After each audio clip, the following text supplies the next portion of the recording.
I know it's here somewhere. Finally. Oh, it's time for the doctor.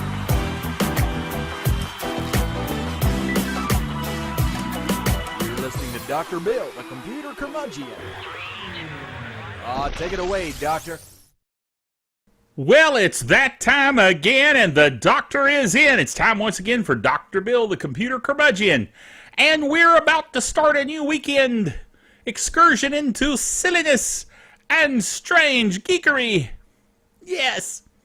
You say, why weekend? Why do you say weekend, Dr. Bill? Well, because I do this on a Saturday or a Sunday, depending.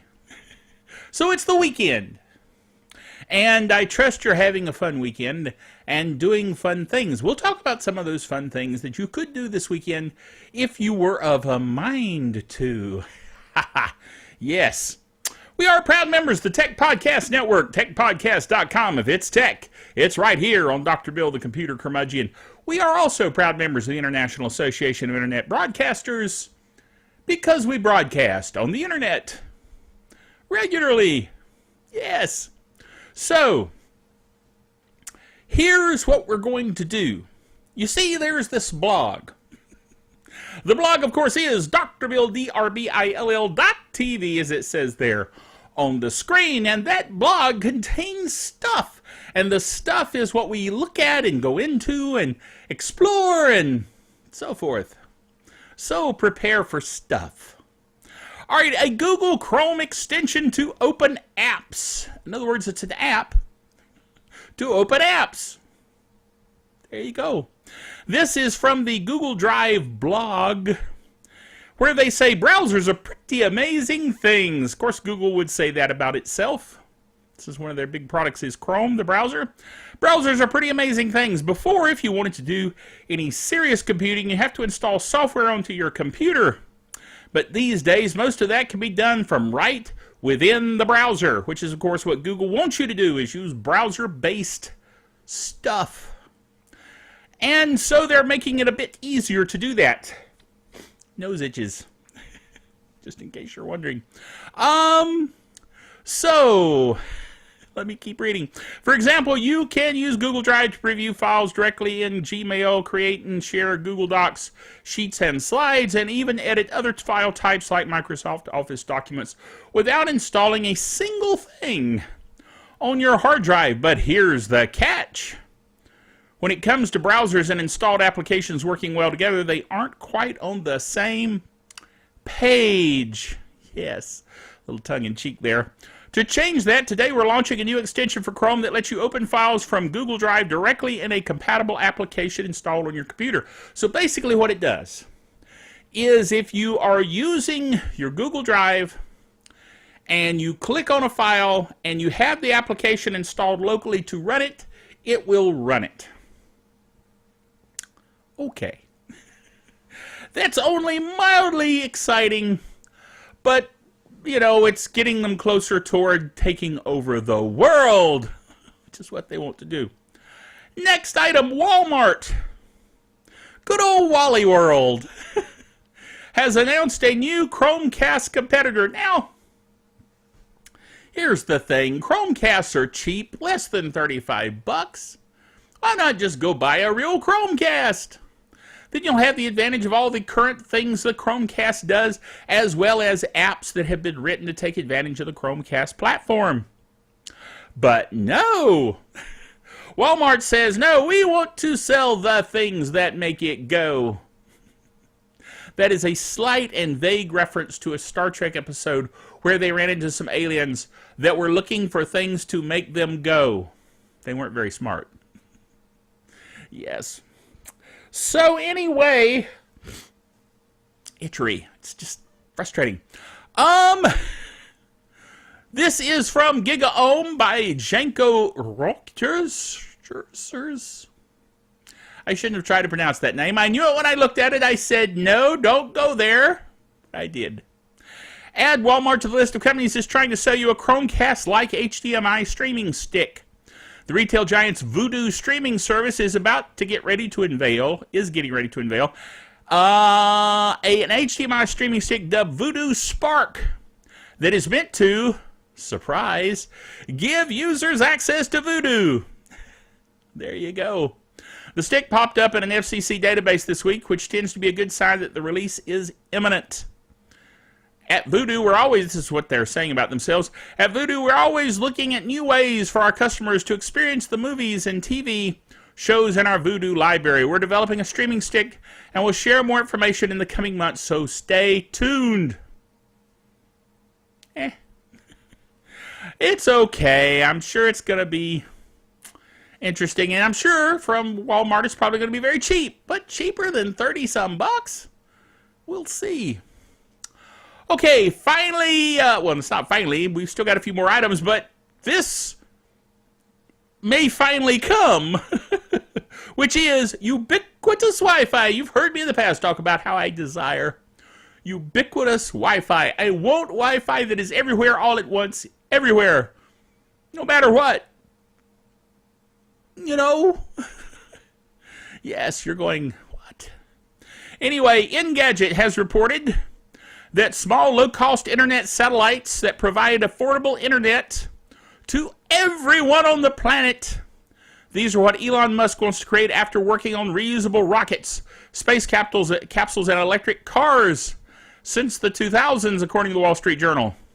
So in other words, Elon Musk, who championed all these other things like the Tesla car and SpaceX and all these other things, he's wanting to put up satellites that will give us ubiquitous Wi-Fi. And I say more power to him.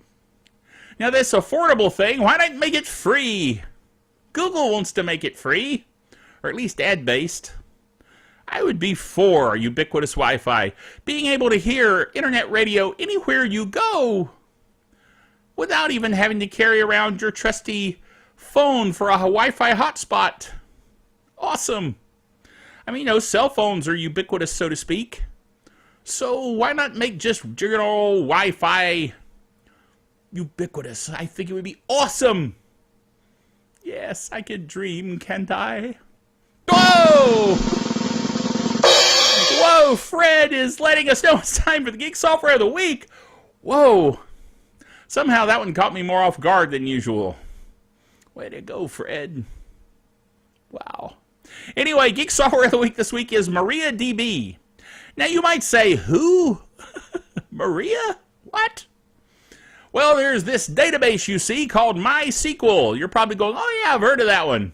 MySQL, PostgreSQL, you know, they're all databases. They're usually, you think of them as open source, Linuxy type databases. Well, MySQL in the past has been my favorite, but MySQL was purchased by Oracle, much as they did OpenOffice. So, it is now dead to me.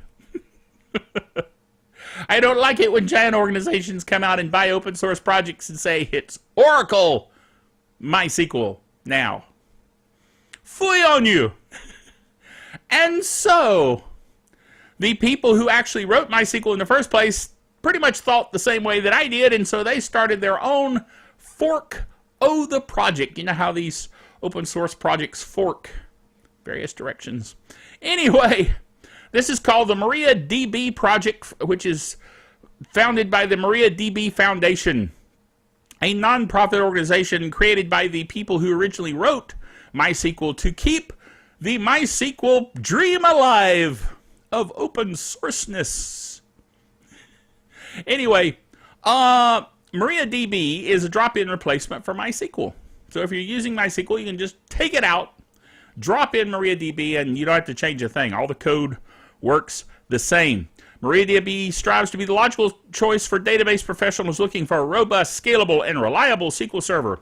To accomplish this, the MariaDB Foundation works closely and cooperatively with the larger community of users and developers in the true spirit of free and open source software. Kind of a way of saying, in your face, Oracle.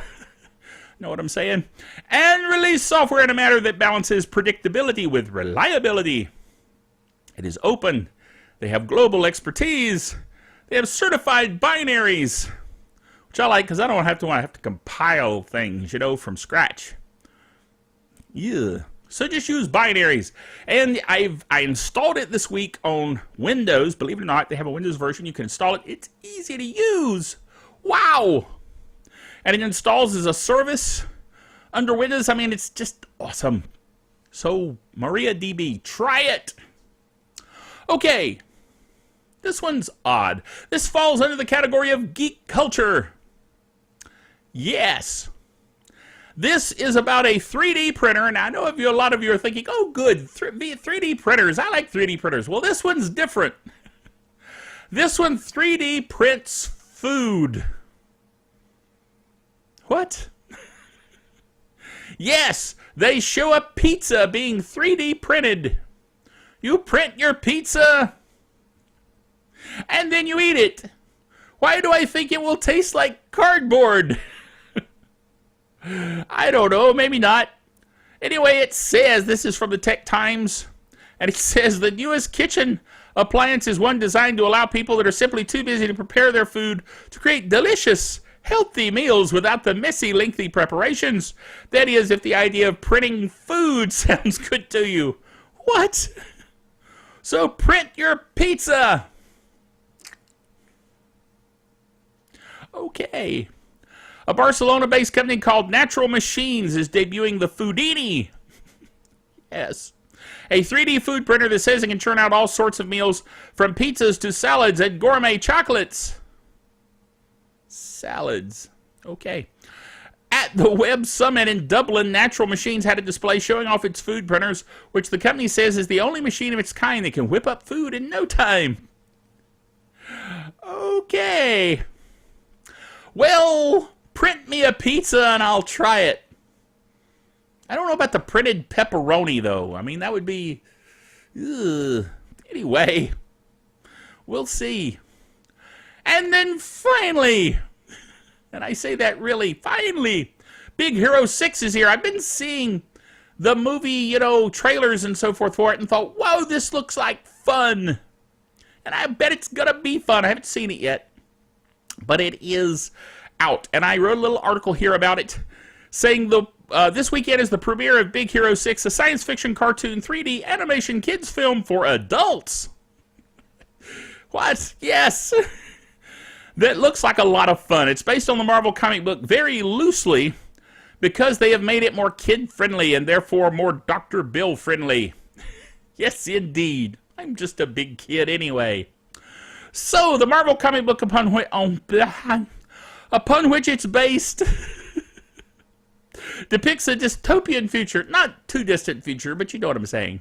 Actually, I may be completely wrong. I've never read Big Hero 6, the comic book. I've just seen little bits and pieces about it. And it looked rather dark and odd. But, well, the movie, in short, does not depict such a future. It looks like this will be fun from beginning to end, and I'm looking forward to seeing it. Reviews that I'm seeing are calling it the science fiction movie of the year, which I'm sure a lot of people would not think of before going to see this movie because it looks like it's just a kid's movie. However, from what I've read, the science of the movie is interesting, well thought out, but not an all, in your face, this is science so you have to like it kind of movie.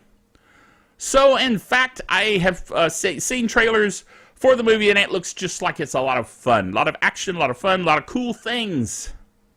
So, go see Big Hero 6. I mean, after all, what else are you doing this weekend other than watching this show? Boy, you guys are bored, aren't you? Anyway, hope you enjoy the movie. I think it's going to be a lot of fun. Interstellar also came out this weekend, and I'd like to see that too. But I'd like to find a giant IMAX screen. I mean, one of those big ones that are like 3 stories tall that you can lose yourself in and see the movie and go, whoa. That would be fun. I don't know where there is one of those around here, but I'll have to try to find one. Remember, until next time, that the doctor is out of here.